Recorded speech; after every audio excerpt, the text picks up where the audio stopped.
En este video les voy a hablar sobre la fisiología de la fecundación, es decir, cómo se produce la fecundación en las plantas, específicamente en las angiospermas, por eso es que acá se los destaqué. Primero vamos a definir qué es la fecundación o qué es una fecundación en biología. La fecundación es la unión de gametas, o también llamadas células sexuales. Las gametas son la femenina y la masculina. En las plantas, habíamos dicho que la gameta femenina se llama oósfera y se encuentra en el interior del ovario, y la gameta masculina se denomina anterozoide y se encuentra dentro del grano de polen producido por los estambres de la flor. Bien, en el video de polinización dijimos que esos granos de polen tienen que llegar al estigma de una flor, ya sea de la misma flor en el caso de una autogamia o bien a otra flor en el caso de la heterogamia. Entonces, voy a empezar a poner las referencias acá para que se vayan ubicando. Esta estructura que tenemos acá es el grano de polen y este es el estigma del gineceo o el estigma de la flor. Habíamos dicho que el grano de polen tiene dos capas que lo cubren. La más externa, llamada exina, y la más interna, llamada intina. Cuando el grano de polen se posa sobre el estigma, ¿qué hace? Se fija al mismo gracias a las rugosidades que presenta la exina. Y además, el estigma segrega sustancias pegajosas que también lo mantienen unido. Esas sustancias que también segregan los estigmas tienen función de reconocimiento también, porque ayudan a reconocer si ese grano de polen es de la misma especie que el estigma al cual llegó ese grano de polen. En el caso de que no sean de la misma especie, la fecundación no se va a llevar a cabo, es decir, que se aborta.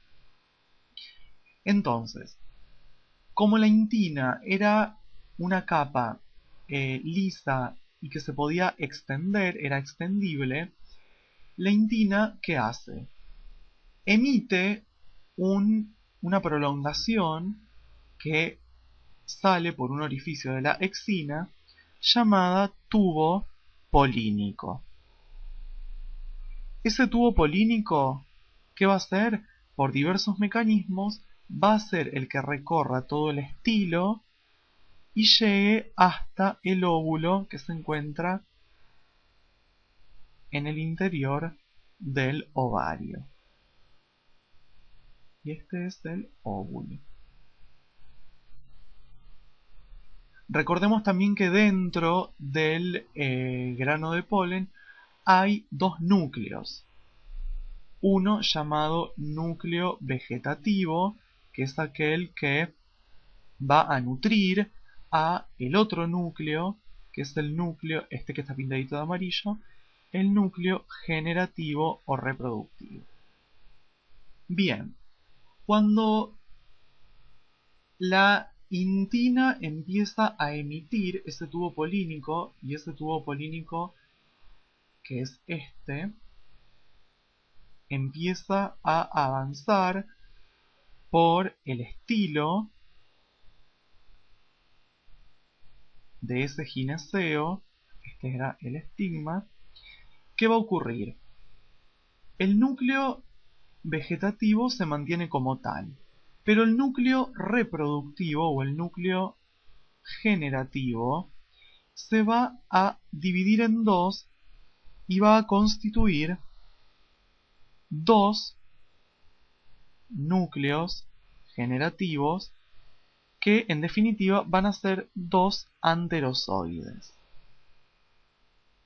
Entonces, el tubo polínico va a penetrar por todos los tejidos del estilo hasta llegar a el óvulo que se encuentra en el ovario, llevando siempre en su porción apical, es decir, en la parte de la punta, los dos núcleos generativos, o en este caso los dos anterozoides, y el núcleo vegetativo que va a nutrir a los dos anterozoides.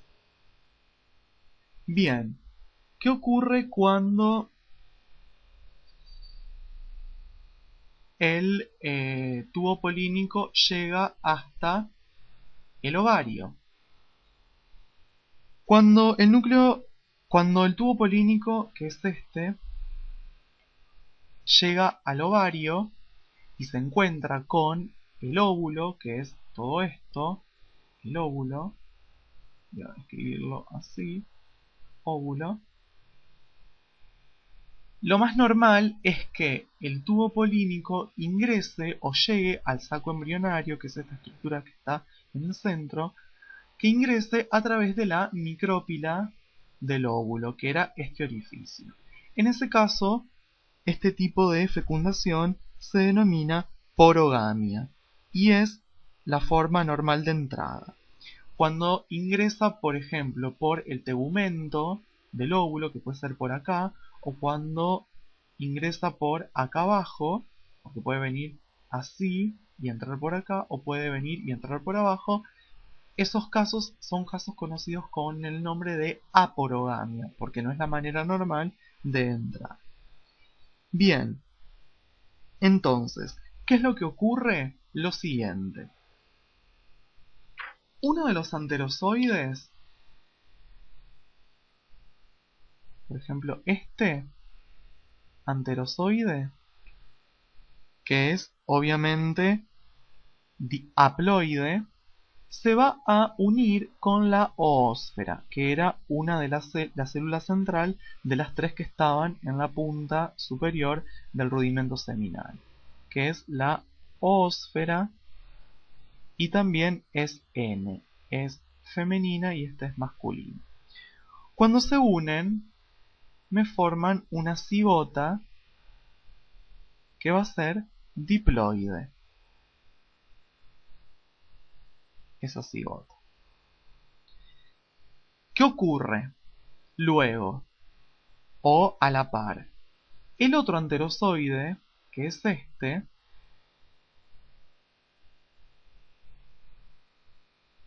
y también es haploide, es decir, la mitad del número de cromosomas, se va a unir con estas dos células, que son dos células polares, las que se encontraban en el centro.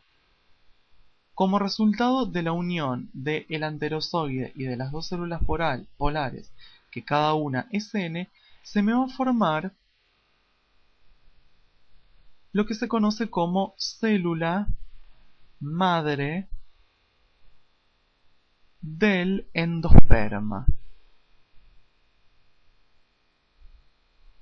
que en definitiva es una cigota triploide, es 3N.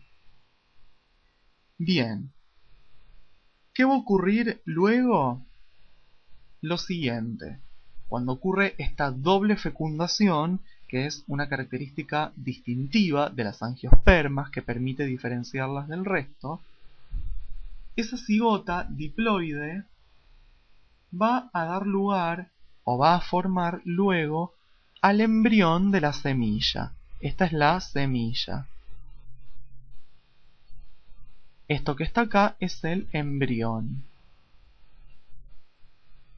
formado por la radícula, el eje hipocótile y la gémula. Y la célula madre del endosperma va a formar el endosperma o el albumen de la semilla. Bien, ¿qué ocurre con el tegumento ovular? ¿Se acuerdan que la pared del óvulo estaba formada por dos capas? La más externa, llamada primina,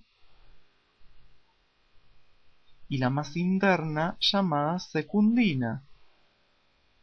Bueno, ¿qué va a ocurrir con esto? La primina se va a transformar en la capa más externa de la semilla, llamada testa. Y la secundina se va a transformar en la capa más interna, que es la que está pintada acá de verde, de la semilla, llamada tegmen. Y obviamente, acá no está graficado, pero toda la pared del ovario se va a transformar en lo que se conoce como pericarpio del futuro fruto que está en desarrollo. Entonces, en este video básicamente lo que vimos es cómo se da la fecundación en una angiosperma. Vimos cómo se unen los dos anterozoides, uno con la oósfera para formar una cigota diploide, que luego va a formar el embrión de la semilla, y el otro anterozoide se une con las dos células polares para formarme una cigota triploide o célula madre del endosperma, que me va a formar el endosperma o el albumen de la semilla. Y vimos que las dos paredes o las dos capas del tegumento del óvulo me forman el tegumento de la semilla.